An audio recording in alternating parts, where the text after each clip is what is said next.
Gents, let's switch gears now and focus on a massive match week 28 coming up in the Premier League. Let's get some predictions on each game.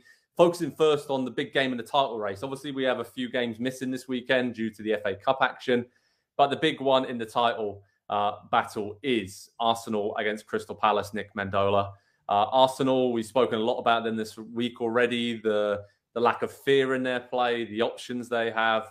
This seems like it's going to be a pretty easy home win for Mikel Arteta's side, but they have shown against Bournemouth and Villa recently that it may not be as straightforward as we think. But that said, Crystal Palace are in a really bad place. So what are you looking forward to for this game, and what's your prediction for Arsenal against Crystal Palace? I'm predicting an Arsenal win, but I do feel like Palace is a powder keg right now. Doucouré in that game against Brighton looked like he was trying to get a red card. Zaha could get a red card every single game, like every game. Like with VAR should have taken his career over. So but I also think Zaha could score 2 goals, and Edouard when he's at his best. So I think anything could happen here. I like your prediction, but I think Arsenal wins for sure. Andy, you agree with that? Yeah, you said they made it interesting against Villa and Bournemouth. What did they do in both those games? They found a way to win. And even if they had to do it late, like they've shown a way they can dominate from minute one and put teams to bed before halftime, as they did against Fulham last weekend. They can go behind after, 9.11 seconds to Bournemouth, and they can find a way in the 97th minute to win. That's the mark, and I cannot believe I have to say this, but that's the mark of a champion side. To be able to pick up results at the business end of the season in any fashion, in any situation that you find yourself in, whether it's the way you want to play, whether it's the game script you want to go by or not. They have simply found a way against virtually everybody but Manchester City of late to do that. And so, I think it's a comfortable win over Palace, who were quite poor against Brighton, it should be said, midweek, and have been very, very poor for a long time, basically since returning from the World Cup. I think they've scored 6 goals in that time in 13 games, and it's not enough. I don't think they have enough talent. I don't think they have enough depth. And Patrick Vieira, he'll survive the season, but he's going to need a strong start to next season, I think, and a good transfer window this summer, of course, to remain in that job long term. Like, that's the situation at Palace right now, and we know what the situation is at Arsenal. The situation just below Arsenal, obviously in the top 4 hunt, we're looking at Forest against Newcastle, Southampton against Tottenham, who are in the mix there, Brentford pushing for that potentially against Leicester, and Chelsea against Everton. Again, Chelsea, Brentford just outside there, but in the European hunt. But Nick, when we look at Forest against Newcastle in particular, Newcastle got past Wolves last time out, answered some of those questions after a bit of a wobble they've had.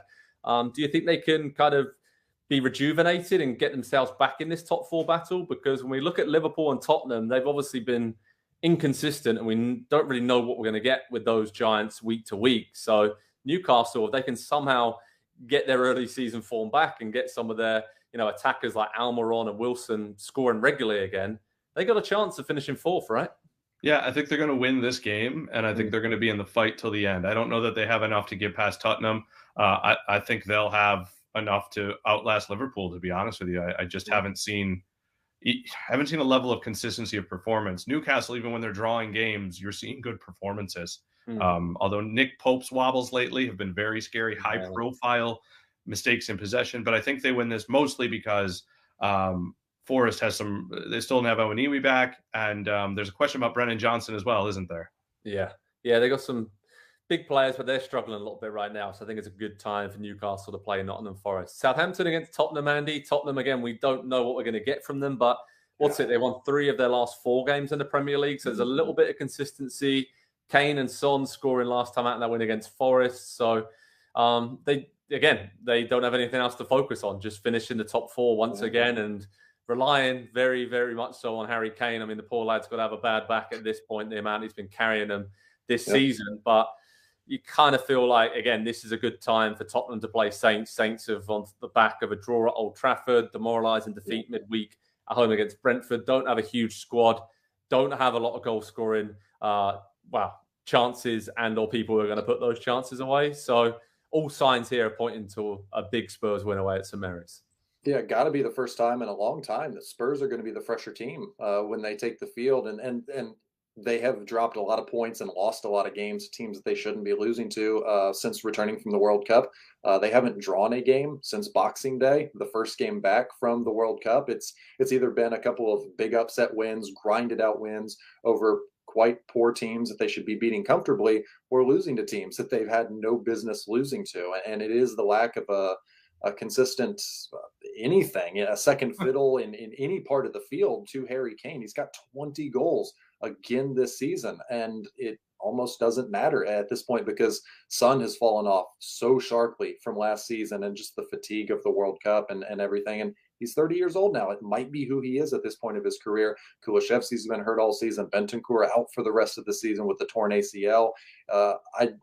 If they can get over the line and finish top 4 this season, it'll actually be a really good managerial job by Conte and Stellini and maybe Pochettino and maybe Ryan Mason at some point as interim. Like, whatever the situation ends up being, I'm a little shocked that they still actually have a chance to finish in the top 4. And against Southampton this weekend, yeah, it'll be ugly. It won't be the most entertaining game to watch, but I think they'll grind it out, probably 1-0.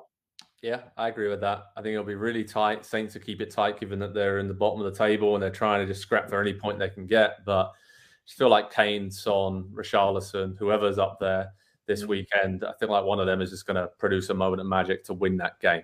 Brentford against Leicester, see an easy home win there. Brentford are just horrible to play against, do all the basics very well. Leicester do not do any of that very well. And Brendan Rodgers' side, I really worry about them in this relegation battle because they're full of players who, for want of a better term, kind of think they're better than being in the relegation scrap. I feel like they're not built for this, whereas other teams down there, it's kind of what they expected to be doing this season. They were signed almost for that. They're battling qualities. But when I look around this Leicester team, some really talented players, but they're basically just relying on James Maddison to dig them out of a hole. And he is creating a lot of great chances, but then their forwards aren't putting chances away. At the other end, Danny Ward, I'm still not sold on him as the replacement of Kasper Schmeichel, and defensively making big errors. So big win for Brentford as their European hopes, maybe even their top 4 hopes, will be well on track. Chelsea against Everton, we talked about that earlier in the show. Again, I think Chelsea will take care of business. Tight, tense game. Both teams have improved defensively a lot, but I think Chelsea's attackers will just give them a 1 or 2-0 edge against Everton. And if we look at the relegation scrap, Nick Mendola, Wolves against Leeds is a massive game down at the bottom. Wolves just cannot seem to get themselves clear. We thought they were pretty much safe a few weeks ago under Lopetegui, but this had a few bad results, a little bit of bad luck. And Leeds, obviously, Tyler Adams being injured with a hamstring issue is not good for them. But they are almost playing away Leeds that they're not designed to play. All the players high pressing, attacking. And now Javi Gracia has come in and said, okay, guys, I want you to sit back, keep the ball, defend deep. And they can't quite do it, right? So right now, Leeds are in the relegation zone, but Wolves are just a few points above it. So what are your predictions for this game at Molineux this weekend? A really, really big one down there. I think Wolves are going to win. I think Leeds is bad. Yeah. I think they're outright bad. Whatever performances they were getting, they're now getting them with luck. The one thing they have, though, that other people don't have is Rodrigo being back gives them a lot of hope. When he was missing, it was clear he was missing. But I honestly think this is a bad team. Andy, what do you think? And even Rodrigo's early season goals were a product of the craziness and the chaos going on the field of the system. And now that has gone, and it does feel like, well, how is this team going to slowly fashion scoring chances? And to your point, Joe, to your point as well, Nick, they don't. And so I do find it's going to be a struggle for them. They've still got Arsenal, Liverpool, City, and Spurs to go between now and the end of the season. It feels like Leeds going down, and totally on merit as well, by the way. Wolves, smart team, can make you play the way that they want to play, even when they're not at their best. Now, they might not put chances away, but Wolves will at least get something out of this game, and I think they'll probably grind out, a 1-0 win. Yeah, Wolves are the joint lowest scorers in the Premier League, which has been their problem, it seems like, for years and years now. Obviously, after Jimenez had that really horrible injury, they just really haven't found anybody to replace him. He himself hasn't regained his form. So it's really tough for Wolves, I think, if you watch them week in, week out, because they are really, really close to, again, being a top 10 team most seasons. But, they're better than their position suggests. I would think that's safe to say. Aston Villa against Bournemouth is the final game. Nick, this kind of has a draw written all over it. Bournemouth keeps surprising us. They're very good on the counter, kind of like Aston Villa as well, right? Defensively sound, good on the counter attacks. I feel like they could maybe cancel each other out, and Bournemouth need to keep up picking points here and there to get themselves away from the relegation zone. Maybe is kind of what makes them a bit more desperate in this game, where Villa are sitting pretty comfy and top 10 finish would be great for them. I don't think they're going to qualify for Europe under Unai Emery, but what is your prediction for this game at Villa Park? I think Villa's going to win, and I think it'll be relatively comfortable. You guys know, like, I like Dango at Ouattara at Bournemouth. There's a lot of guys I like, but I move into fan clubs. I think I'm in an Ollie Watkins fan club. He never stops working. He's a goal man. He gets assists by work rate alone, and I think he'll be the difference in this game.